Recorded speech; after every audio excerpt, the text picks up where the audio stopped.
¿Nunca han soñado con conocer a una escritora famosa? Yo no. Adiós. Es broma. A nosotros nos pasó. Mi nombre es Santiago León y hoy voy a hablar sobre el encuentro con la escritora Natalia Gordillo y su libro El hombre de las flores, que ocurrió aquí, en el Colegio Aníbal Fernández de Soto. Los estudiantes del proyecto de medios educomunicativos del podcast Aquí es así, registramos este conversatorio entre la autora y nuestra comunidad estudiantil, un espacio de reflexión y memoria sobre ella, el libro y la historia de Bogotá. Durante esta experiencia tuvimos la oportunidad de hacer preguntas, aprender sobre la creación del libro y de su contexto histórico, así como de la inspiración y anécdotas de la creadora. El hombre de las flores es una novela gráfica que relata la historia de una mujer cuyo nombre no conocemos, que vive en una ciudad marcada por conflictos y busca, a través de su relación con las flores, encontrar sentido, memoria y esperanza. Ella se enfoca en una intrigante foto del Bogotazo y la vida de Laos, el hombre que la tomó. La flor se convierte en símbolo de vida que brota en medio de la adversidad, de raíces que sobreviven y de voces que quieren ser escuchadas. A lo largo de la trama se entrelazan memorias personales, dinámicas colectivas y un trasfondo urbano que exige tanto presencia como reflexión.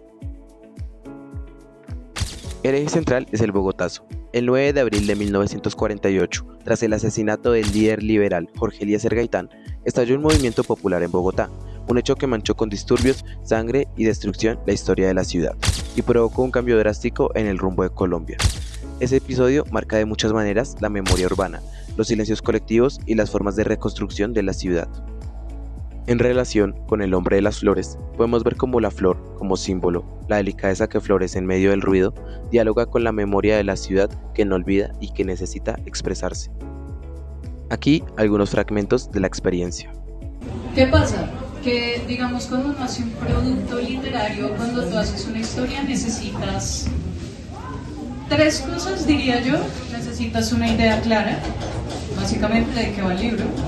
Necesitas un contexto y necesitas olvidé la tercera, ¿sí? ¿Cómo es de terrible mi memoria? Bueno, se necesitan dos cosas, son esas dos cosas. Entonces, ¿qué pasa? A mí me faltaba el contexto.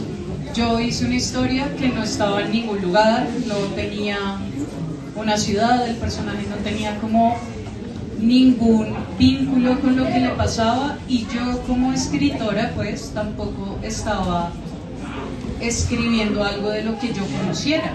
Entonces pues obviamente el profesor me puso mala nota y yo no, pero era una buena historia, y me dijo no hay contexto, y eso utilícenlo, es muy útil para cuando escriben cualquier tipo de contenido. Tienen que tener un contexto y tienen que también entender ese contexto que le van a dar a sus personajes. ¿Alguno tiene una pregunta? Adelante. No estudié fotografía, pero me encanta. Lo pensé en algún momento, pero hay algo que sí me gusta de la fotografía, y es que, digamos, en el caso del Bogotazo, como todo se quemó en la ciudad, digamos que el registro más exacto que tenemos del Bogotazo es la fotografía. Digamos que en Colombia este evento histórico estableció también una línea muy importante de fotografía en el país, de referencias para muchos. Sadi González es uno de ellos, como el más reconocido. Y dentro de la historia que ustedes van a ver, hay una fotografía que fue la que yo usé para poder hacer esta historia, que es de Lunga, que se llamaba en realidad Luis Gaitán. Y digamos que este fotógrafo fue el que tomó, yo no sé si ustedes ubican, obviamente no conocen el billete de 1000. Las flores le empezaron a salir de la adolescencia. Resulta que el personaje se llama Laos.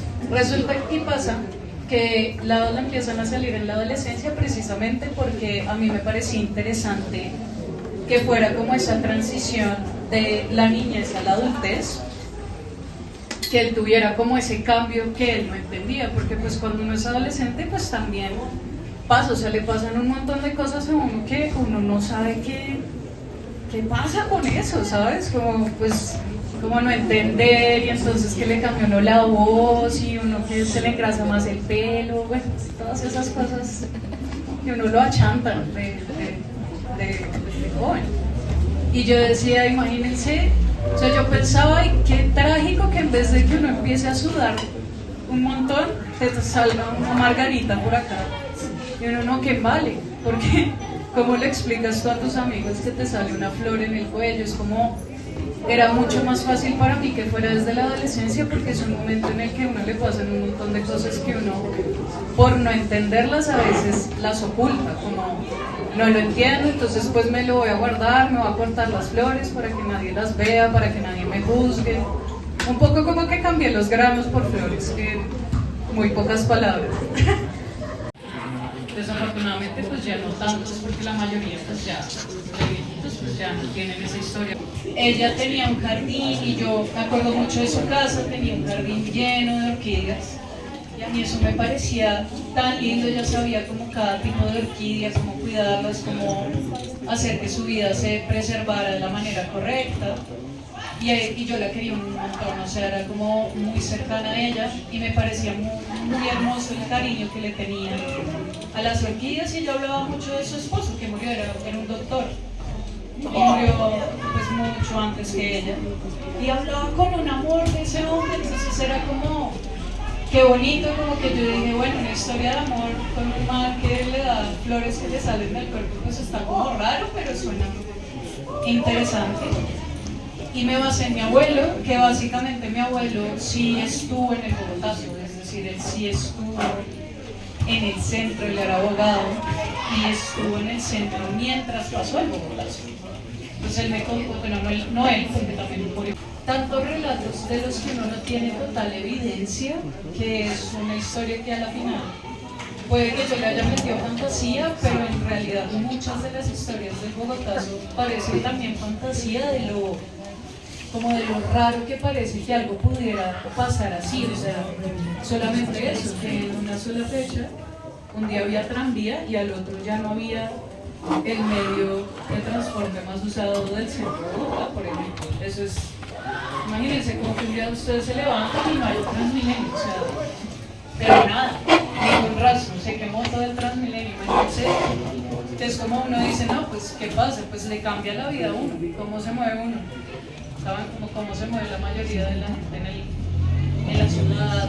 Entonces a mí me parecía muy chévere eso, porque es como nosotros conocemos como una Bogotá que de nuestros, o sea, bueno, de mis abuelos hacia atrás es muy difícil que fuera la misma Bogotá, y aún así a ellos les tocó vivir en ese. Esta experiencia nos deja con grandes expectativas. Sabemos que aún tenemos que cultivar la conversación. Aprendimos que hay más formas de leer y conocer y que tenemos que seguir creando e innovando para construir sociedad, cultura y humanidad. Muchísimas gracias por ver este video. Si te gustó, te agradecemos apoyarnos con un like. Nos ayuda muchísimo. Si deseas ver más, puedes suscribirte y activar la campana de notificaciones.